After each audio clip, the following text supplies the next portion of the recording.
그리고 문재인 대통령 오늘 예정대로 개헌안을 발의했습니다. 문재인 대통령이 발의할 정부 개헌안이 오늘 오전에 국무회의에 상정이 돼서 의결됐고요. 조금 전에 문 대통령이 이것을 전자결재를 했다고 합니다. 자, 역시 취재기자 연결하겠습니다. 이동우 기자. 예, 이동우입니다.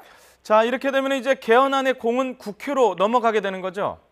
예, 그렇습니다. 아랍에미리트를 공식 방문하고 있는 문 대통령은 오늘 바라카 원전 1호기 완공식 참석하기에 앞서서 국무회의를 통과한 개헌안의 국회 송부와 공고를 전자결재로 제거했습니다.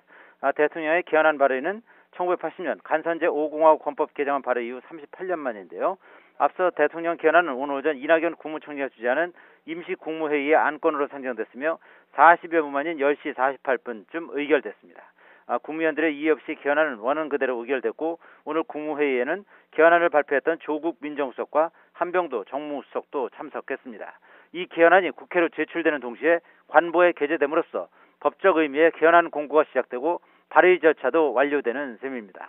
전문가 11개당 137조 및 부칙으로 구성된 개헌안은 대통령 4년 연임제와 대선 결선 투표제를 채택했고 총리의 역할을 규명한 헌법 조문 중 대통령의 명을 받아라는 문구를 삭제해서 총리의 책임성과 자율성을 강화했습니다.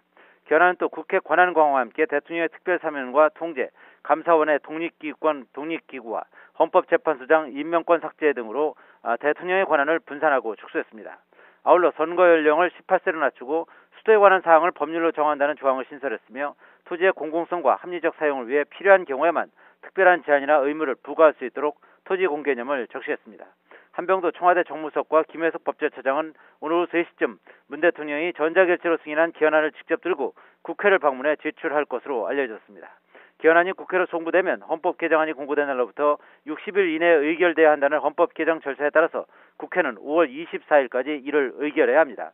하지만 116석의 자유한국당이 개헌 저지선인 국회의원 재적 3분의 1 이상을 확보한 만큼 여야 간 대승적 합의안을 도출하지 못한다면 대통령 개헌안이 국회 표결을 통과할 가능성은 높지 않다는 전망입니다. 청와대는 6월 지방선거와 동시에 개헌 국민투표를 성사시키기 위해 대통령이 개헌안을 발의하는 강수를 뒀지만 국회가 5월 초까지 개헌안에 합의한다면 대통령 개헌안을 철회할 수 있다는 입장입니다. 지금까지 정치부에서 YTN 이동우입니다.